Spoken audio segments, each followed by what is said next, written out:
Hello everyone and welcome back to my channel. I am in Tokyo, which is very exciting. It's been about 10 years since I've been here and a lot has changed. I am going to take it easy on my first day and just see a few museums close to the hotel where I'm staying, starting with 2121 Design Site. 2121 Design Site is a contemporary design museum in Roppongi, and it was co-founded by the fashion designer Issei Miyake and the renowned architect Tadao Ando, which if you watched my Kasawabi video, you will know that I am such a fan of his work.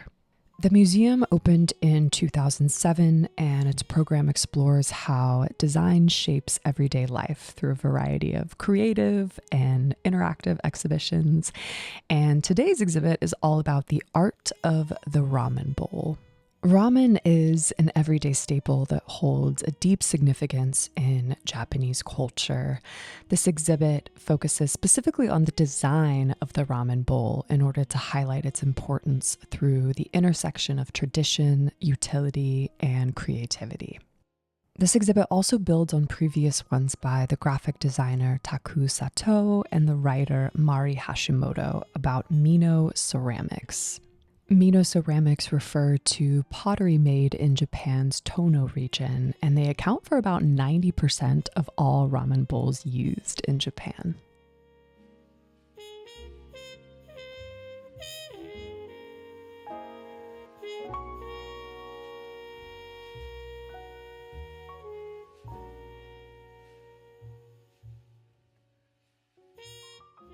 The next museum we're going to visit is the National Art Center, which, similar to the 2121 Design Site, it was founded in 2007, and it was designed by the architect Kisho Kurokawa. The museum is unique in that it doesn't have a permanent collection, but it hosts rotating exhibits.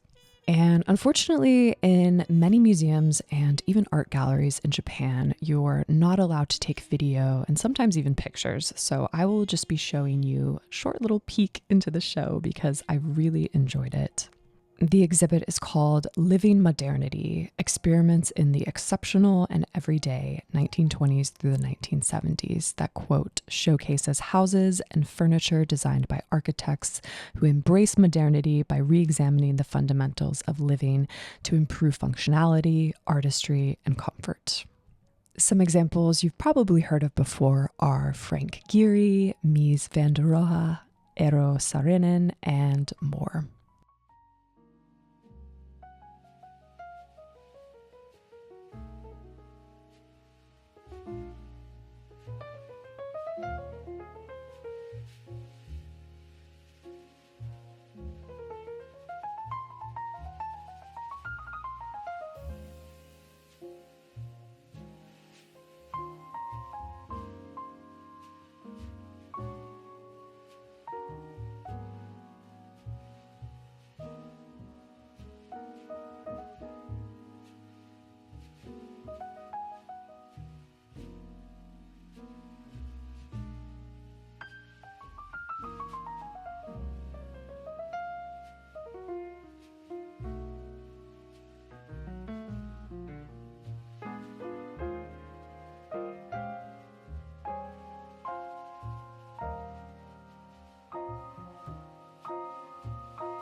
Today, we're going to be visiting a lot of art galleries, but first, we are going to have a coffee at the famous Coffee Mameya, which is Japanese for bean shop. If you are into coffee, I highly recommend coming here and experiencing their service. It is incredible. And afterwards, we went around the corner to the Happy Pancake for another Japan must-have, the famous Japanese fluffy pancakes.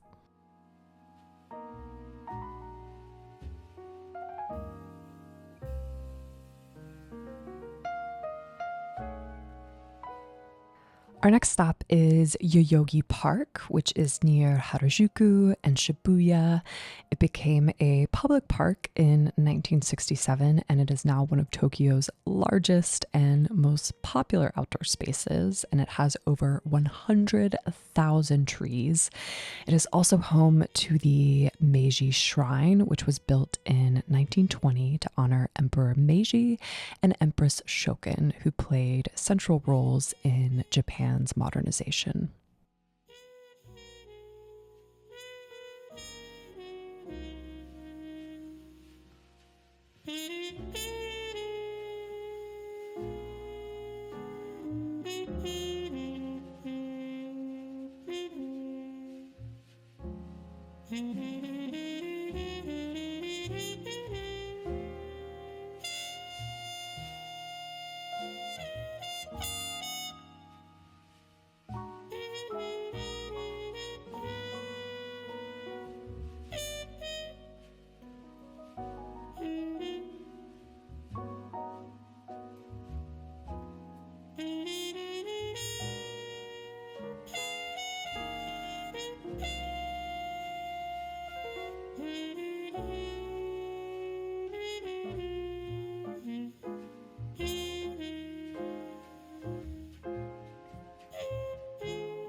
And now we're off to see some contemporary art galleries. Many of the names you will probably recognize.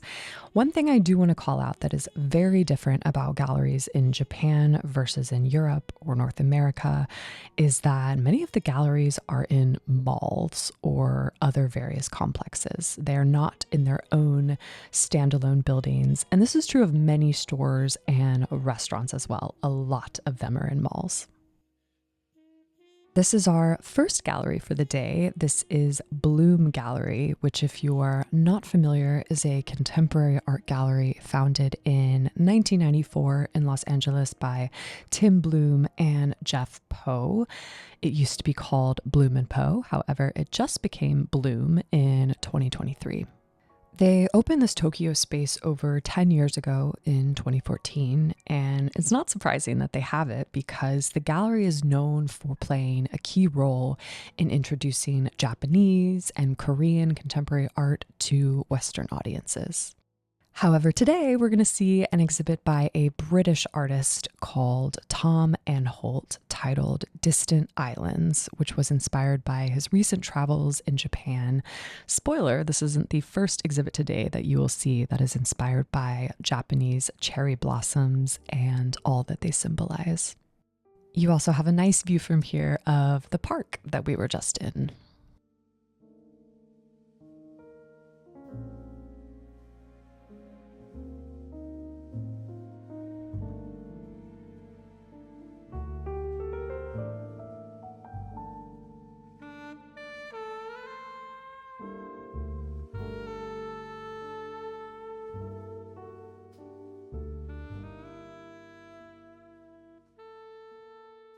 So, in addition to Japanese culture, Anholt was inspired stylistically by the German Romantic painters such as Caspar David Friedrich. The paintings are designed so that the subject feels both like the one looking and the one being watched, inviting viewers to reflect on their own role in observing and being observed in society. So this contrast between individual and the public gaze feels especially relevant in today's post-internet, highly connected world.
My favorite part of this exhibit were actually the small watercolors hanging in the office of the gallery.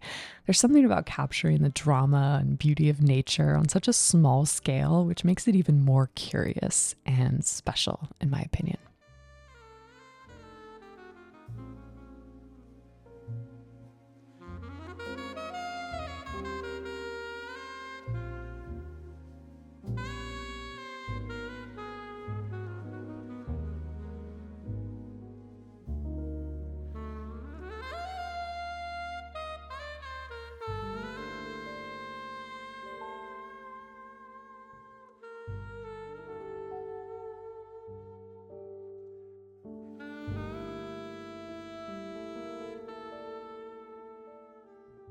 We were walking through Roppongi Hills when we bumped into this beautiful Maman sculpture by Louise Bourgeois.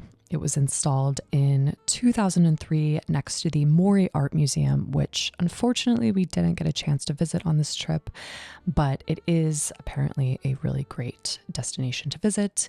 This sculpture stands at 30 feet tall and is meant to be a symbol of strength, protection, and maternal care.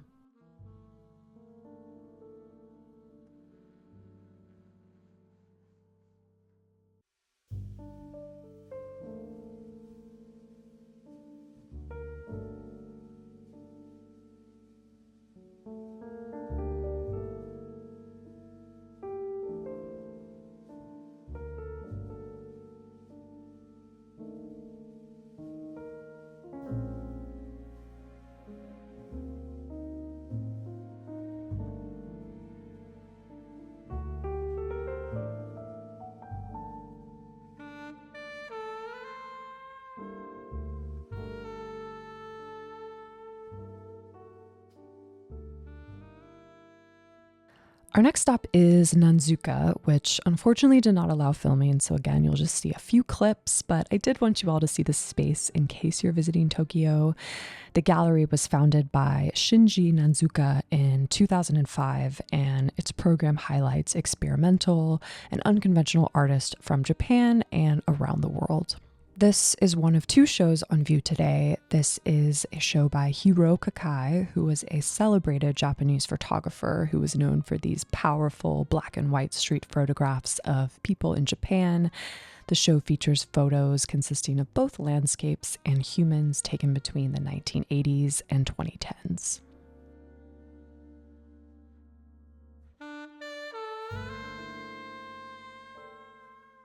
Upstairs is an exhibit by Toshio Saeki, an artist who died slightly before Hiroh Kikai in 2019.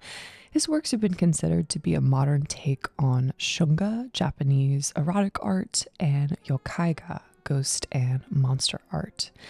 Though rooted in Japan's underground illustration scene, his art has been shown widely around the world even after his death.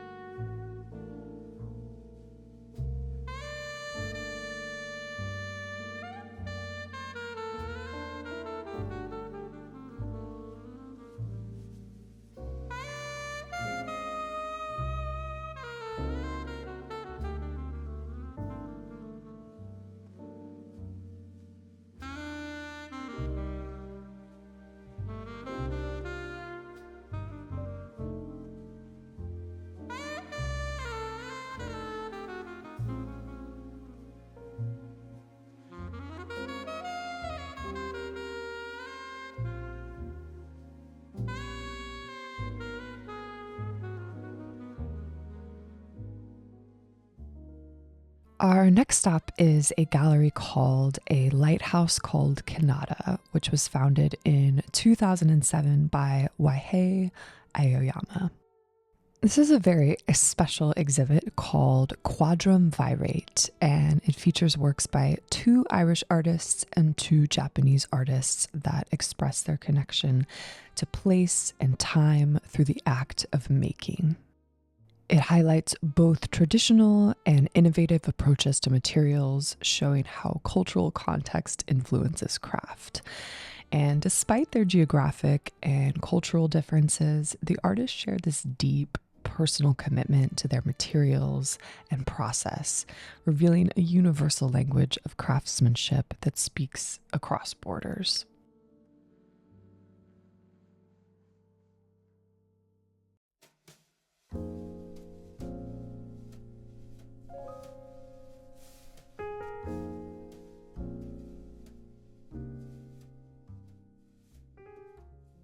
I'm absolutely obsessed with these woven works by Scully that were made in collaboration with Mario Sierra of Morn Textiles. I really hope that this is something he continues to do in the future.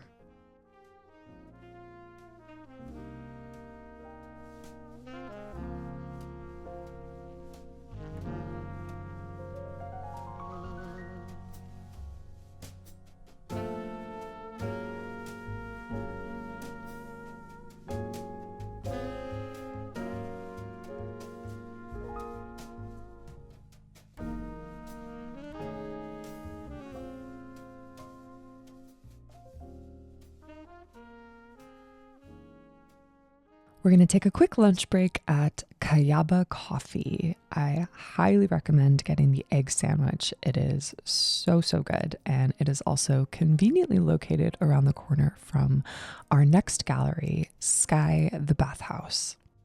The gallery was founded in 1993 inside what used to be a 200-year-old public bathhouse, hence the name. And while they didn't allow filming in this exhibit, I will be including a variety of photos so you can enjoy the works of the artist Kohei Nawa. This exhibit is titled Sentient, and it is Kohei Nawa's 6th exhibit with the gallery, featuring over 20 sculptures. So each object featured has been acquired through various channels such as online auctions and local flea markets, each reflecting unique styles from different times and places. Each of the objects represent examples of a number of ongoing series of Nawas, such as Velvet, which covers objects with a velvety material that looks like moss or fungus, and Trans, which uses 3D scanned digital data to shape the forms, making objects feel unstable or harder to interpret. Overall, Nawa's work focuses on stripping everyday objects of their original purpose and displaying them in a deliberate state of disorder.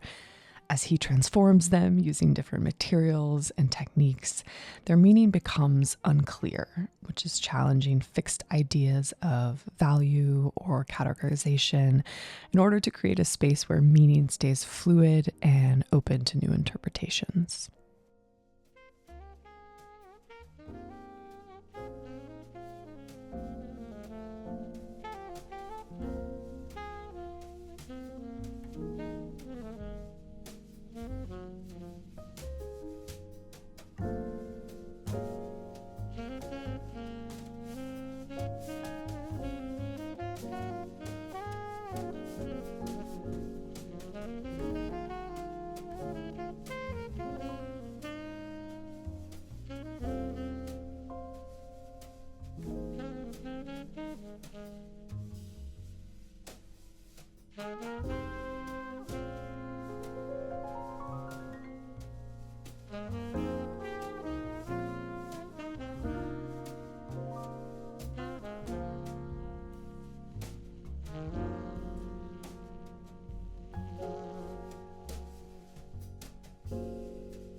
Our next and final stop of the day is Gallery Perrotin's Tokyo location to see an exhibit of works by the German artist Gregor Hildebrandt, who not only is a contemporary artist, but he also has a record label. And this is very fitting since he's known for creating artwork out of analog music media such as cassette tapes, VHS tapes, and vinyl records. He takes these items and then transforms them into the pieces that you see here. For example, this sculpture is actually made out of sculpted vinyl records.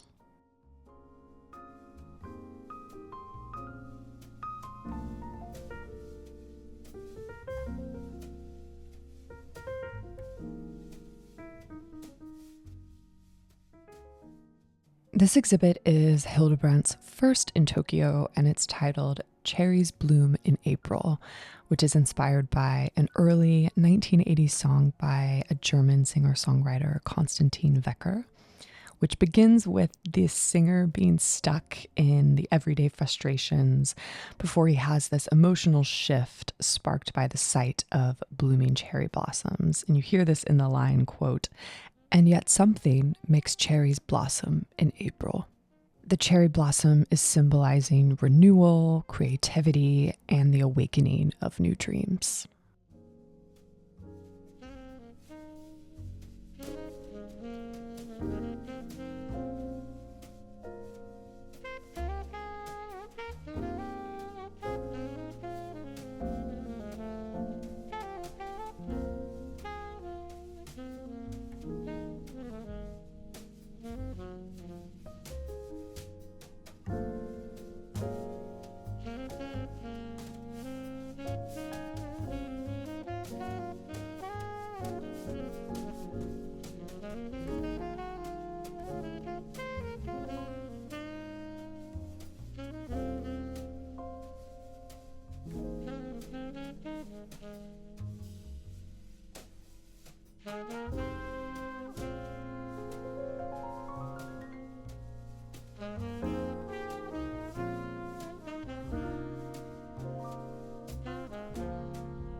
The works in this room have been created from the red tape of compact cassettes, which was used before magnetized tape, and it is extremely rare. Quote, "Inside a cassette, the red tape embodies the silence before the music begins, akin to the moment of focus when the conductor raises the baton before the orchestra plays."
For dinner, I had to stop into Dover Street Market in Ginza because I'm cool like that. And it did not disappoint. It is absolutely massive with very cool art installations next to all of the amazing clothing items.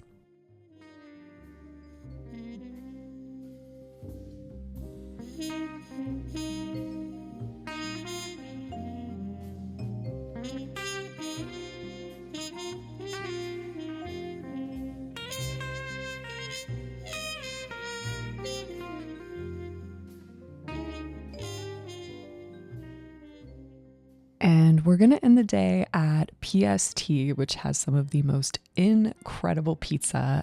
And make sure that you're all subscribed so that you don't miss part 2 of this Tokyo trip. And I will see you all in my next video.